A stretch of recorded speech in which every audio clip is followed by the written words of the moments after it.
بسم اللہ الرحمن الرحیم۔ عزیز طلباء و طالبات، آج ٹاپک ہے تعلیمی تحقیق کا تصور، کنسیپٹ آف ایجوکیشنل ریسرچ۔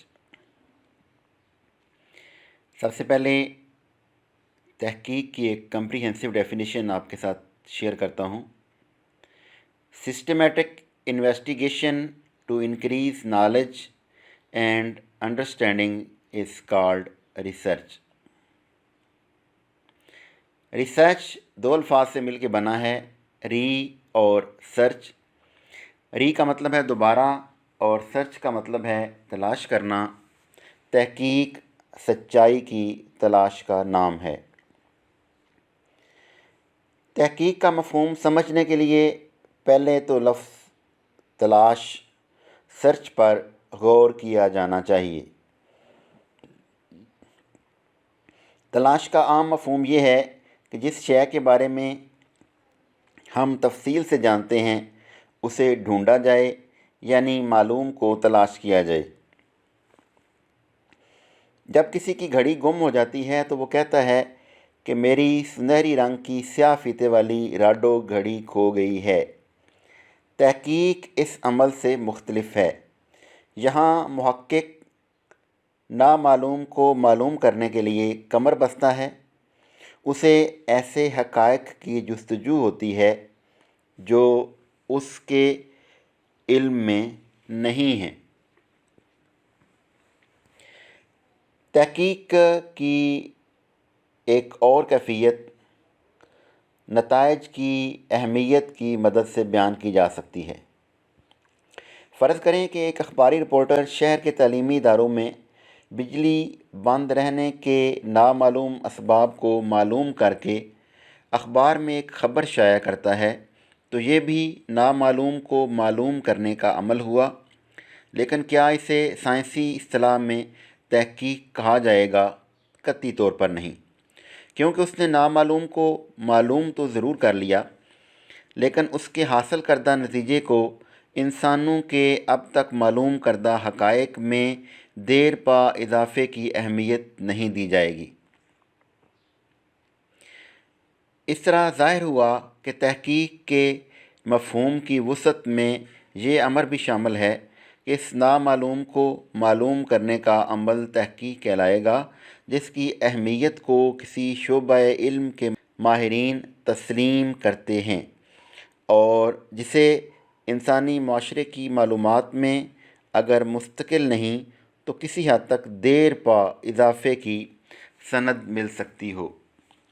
تحقیق کے عمل کی تیسری کیفیت یہ بیان کی جاتی ہے کہ یہ عمل تمام تر دیانتداری، باریک بینی، جاں فشانی اور غیر جانبداری کے ساتھ ایک نظم یعنی ڈسپلن کے تابع رہ کر کیا جاتا ہے۔ اس کے لیے کوئی دقیقہ فروگزاشت نہیں کیا جاتا اور نہ ہی نظم کے تقاضوں کو نظر انداز کیا جاتا ہے۔ بالفاظ دیگر تحقیق ایک طویل، پیچیدہ اور صبر آزما کام ہے جس کے ہر مرحلے کے لیے باقاعدہ منصوبہ بندی کی جانی ضروری ہے۔ ایک استاد محترم نے ہمیں یہ بتایا تھا کہ تحقیق اتنا مشکل کام ہے کہ اسے کرنے کے لیے انسان میں حضرت ایوب علیہ السلام جیسا صبر ہونا چاہیے، حضرت خضر علیہ السلام جتنی عمر ہونی چاہیے اور قارون جتنا خزانہ ہونا چاہیے۔ اگر ان باتوں پہ ہم غور کریں تو سب سے پہلی بات جو ہے یہ ٹائم ٹیکنگ پروسیس ہے اور اس کے لیے پیشنس کی ضرورت ہوتی ہے۔ بہت سے لوگ ریسرچ میں آتے ہیں اور ریسرچ چھوڑ کے چلے جاتے ہیں۔ وہ کہتے ہیں ہم اتنا لمبا پروسیس نہیں کر سکتے، ہم اتنی دیر انتظار نہیں کر سکتے۔ اور اسی طرح ٹائم ٹیکنگ پروسیس بھی ہے، اس کے لیے وقت کی بھی ضرورت ہوتی ہے۔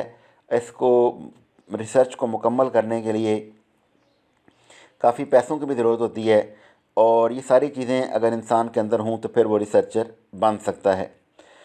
مندرجہ بالا حقائق کی روشنی میں ہم یہ کہہ سکتے ہیں کہ تحقیق کا تعلق نئے اور اہم حقائق کی تلاش اور تلاش پے ہم سے ہے۔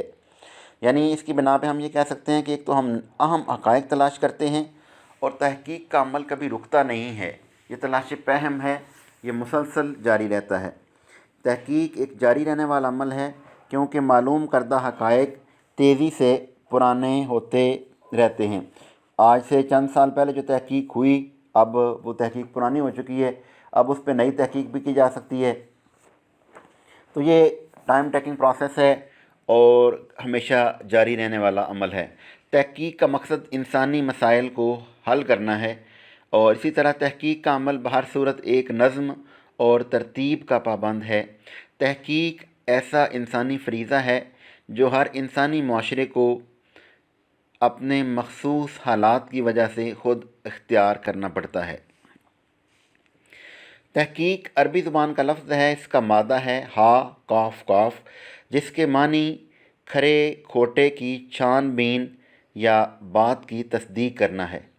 دوسرے الفاظ میں تحقیق کا مقصد یہ ہونا چاہیے کہ مغز کو چھلکے سے، حق کو باطل سے الگ کریں۔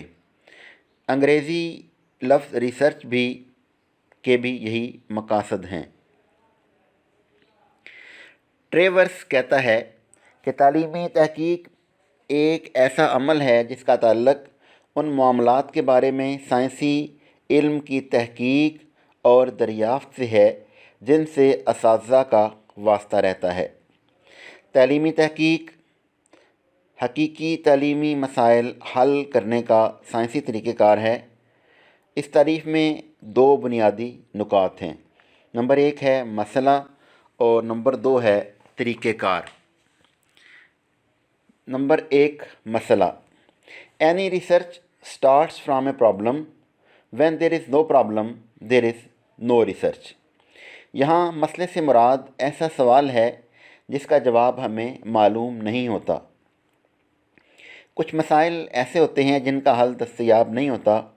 قابل حل مسئلہ ایک ایسا حقیقی مسئلہ ہوتا ہے جسے مشاہدات یا تجربات کے ذریعے حل کیا جا سکتا ہے، اور ناقابل حل مسائل کا تعلق خارجی اور داخلی حقیقتوں کی اساس یا ضعیف الاعتقادی سے ہوتا ہے، اور انہیں تجربات و مشاہدات کے مروجہ قاعدوں کی مدد سے حل نہیں کیا جا سکتا۔ مثلا مذہب یا اپنی ذات کے بارے میں بنیادی سوالات کا آپ جس قدر چاہیں مطالعہ کریں، آپ ان کے لیے ایسے جوابات فراہم نہیں کر سکتے جو ذاتی پسند و ناپسند کے دائرے سے باہر ہوں، اور مفکرین ان پر متفق ہوں یا وہ تحقیق کے سائنسی اصولوں پر پورے اترے ہوں۔ قابل حل مسئلہ یا تو عام روزمرہ کا ہوتا ہے یا حقیقی نوعیت کا۔ عام روزمرہ نوعیت کے سوالوں کے جوابات تیار حالت میں موجود ہوتے ہیں۔ مثلا اس سال شعبہ جامعہ بلوچستان میں زیر تعلیم طلباء کی تعداد کیا ہے؟ مثلا مدرسوں میں پائے جانے والے انتشار پر والدین کے عمومی رویوں کے اثرات کی پیمائش کا واضح اور تیار جواب فراہم نہیں کیا جا سکتا۔ اس میں دوسرا پوائنٹ ہے طریقہ کار۔ تحقیقی مسئلے کے حل کی تلاش میں موضوع اور معتبر اور ان کی توضیحات حاصل کرنے کے لیے سائنسی قاعدے کو تحقیق کہا جاتا ہے۔ سائنسی طریقہ کار مشاہدات و تجربات اور قیاسوں کی پڑتال سے عبارت ہے، کیونکہ غیر سائنسی طریقہ کار کا تعلق معتبر افراد کی آراء، عام فہم اور وجدانی معلومات سے ہے۔ اس میں کوئی شک نہیں کہ سائنسی طریقہ کار کی ایک اپنی افادیت ہے، مگر حقیقی تحقیق کا تعلق سائنسی قاعدوں سے ہوتا ہے، نہ کہ غیر سائنسی طریقہ کار سے۔ تیسرا پوائنٹ ہے تعلیمی تحقیق کی حدود۔ تعلیم کا لفظ رسمی، نیم رسمی اور غیر رسمی تعلیم کے لیے استعمال کیا جاتا ہے، یعنی یہ لفظ درس و تدریس کے لیے کے پورے عمل کا احاطہ کرتا ہے۔ انسائکلوپیڈیا آف ایجوکیشنل ریسرچ میں تعلیم سے متعلق مسائل پر تحقیق کو نفس مضمون کے اعتبار سے 5 ذیلی گروہوں میں تقسیم کیا جاتا ہے۔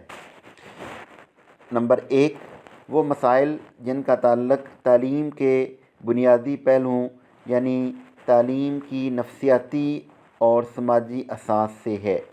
نمبر 2، وہ مسائل جن کا تعلق تعلیم کے پیشہ ورانہ پہلوؤں سے ہے، یعنی تدریس، خصوصی تعلیم اور تعلیمی پیمائش و تحقیق۔ تیسرا پوائنٹ ہے وہ مسائل جن کا تعلق مدرسوں میں پڑھائے جانے والے مختلف مضامین سے ہے۔ نمبر 4، وہ مسائل جن کا تعلق طلباء اور اساتذہ کی تعلیم و تربیت سے ہے۔